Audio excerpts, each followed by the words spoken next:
This is the model LC300. It is basically the same as the 90550. There's a few modularity differences, easier to work on out in the field. The entire cuff assembly is field swappable, as is the pod. There's just a couple of bolts that hold it in place, and I'll show you guys how to remove them. This is the 3-arm knob. This is what holds the electronics pod in place. To remove it, just with your thumb and forefinger, turn. The bolt will loosen up, and you just slide it out of the way. Be sure not to lose it. And from a seated position, just slide the pod 3/4 of an inch to your left.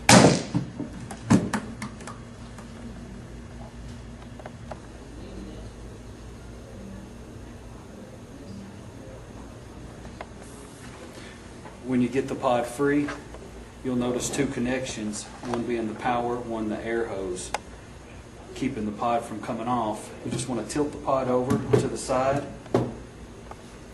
Quarter turn will break the air hose. Snap levers will separate the pod. Now the pod is ready to be shipped back to us for repair. Now attaching the new pod, just want to lean it over to the side. First, make your air hose connection, quarter turn, tightening with each other. Should be a snug fitting. There'll be a little space in between the 2 lure fittings, but you'll feel with your fingers that it's tight to the turn. Now you want to make your connection with your power, your snap levers.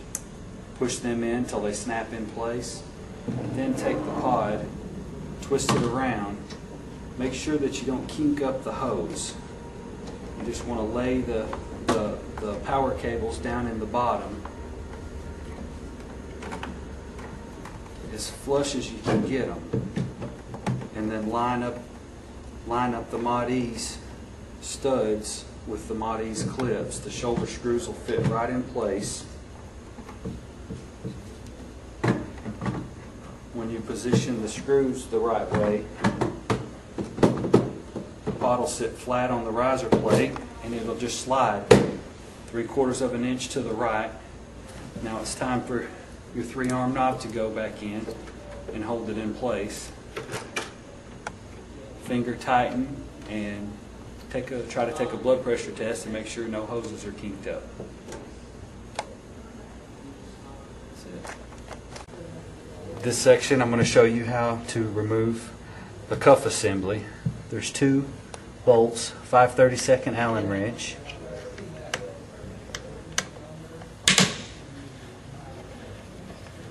Just loosen those up.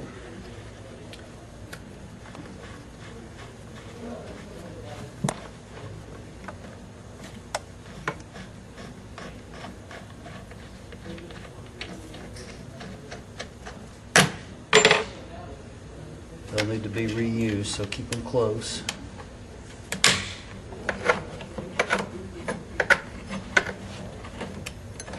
Be careful that this metal plate doesn't drop down. That's the cuff mounting plate. It serves as a washer so the bolts won't cut into the wood. Lean the cuff over so you can get to the fitting. You'll turn it over same way as you did on the pod, just a quarter turn away from each other, and it frees up the cuff assembly. You take your new pod, your new cuff assembly, we're going to attach it. Move my hands where you can see. Just a quarter turn into each other. It's going to get tight. You have your little gap in between the 2 lure fittings. Lay the pod down. The side with the washer. Hold into position. Just start the first couple of threads. Make sure that you don't kink up your hose. Try to stick down a little bit. Just kind of push it up there. You try not to fold it over if you can.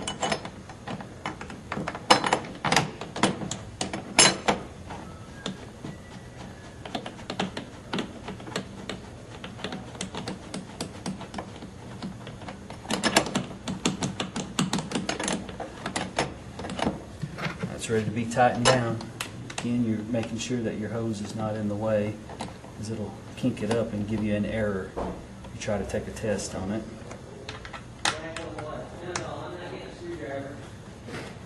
And that's it for the cuff swap. It's ready to take a physical test now. We'll show you how to calibrate a model LC300. First thing you want to do is unplug the unit, move it away from the wall so you got plenty of room to get behind it and do some work. Remove the 4 Phillips head screws that hold on the back plate.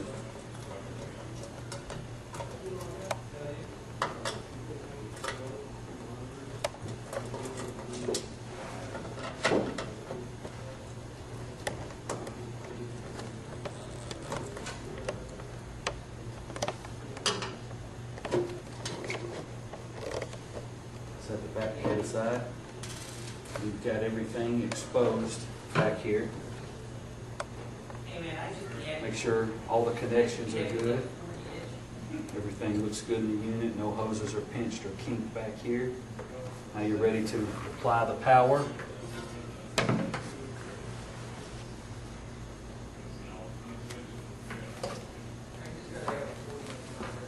It's going to go through its startup sequence.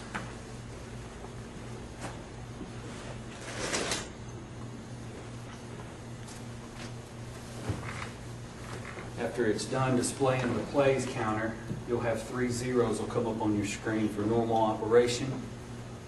You're going to tee in your manometer, break right at the pump connection to the cuff. There's a T fitting there. You just want to put your manometer right in line.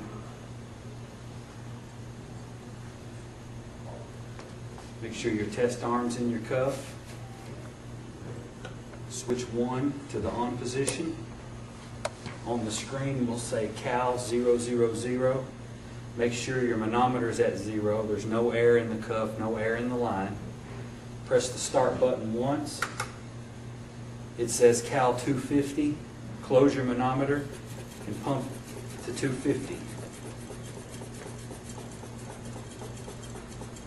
want to make sure you're right on 250 when you're pumping, because if you're off, you'll set the machine too far off of calibration. It takes longer to calibrate back to 250.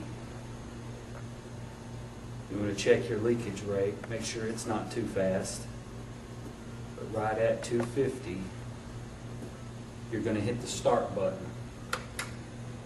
The pressure will move over to the systolic window, and then you just bleed it down 50 millimeter intervals.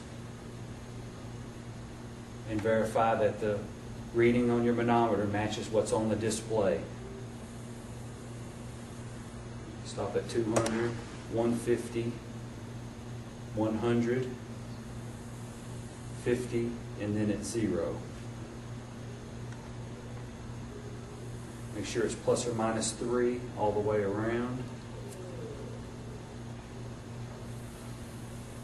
And then let all the air flow out of it. Put the switch down, press the stop button, and then reboot the machine. That's it for calibration.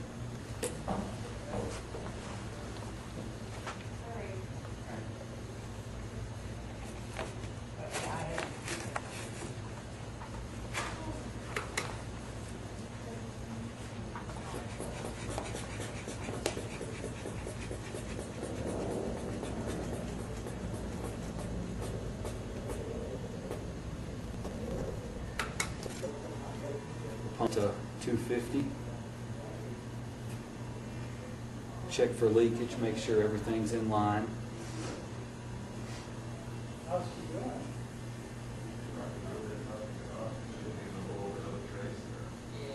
Two millimeters, it's in good shape.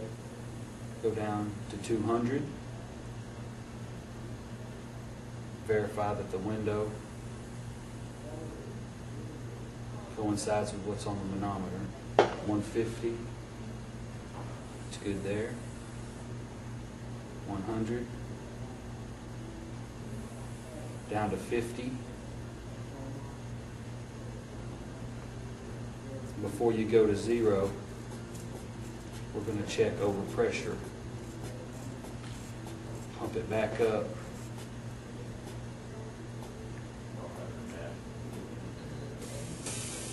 When it hits 300, it dumps all the air and aborts the test. I'm going to show you how to check the plays. Since this is a new machine, I'm guessing it's probably 0. We'll switch up dip switch 4. 0 plays. This is the ones position. Then you have tens, hundreds, thousands, 10,000s, 100,000s, millions, 10 millions, 100 millions. So it'll keep track of a lot of plays. Be sure you put the switch back down so it puts the machine back in normal operation.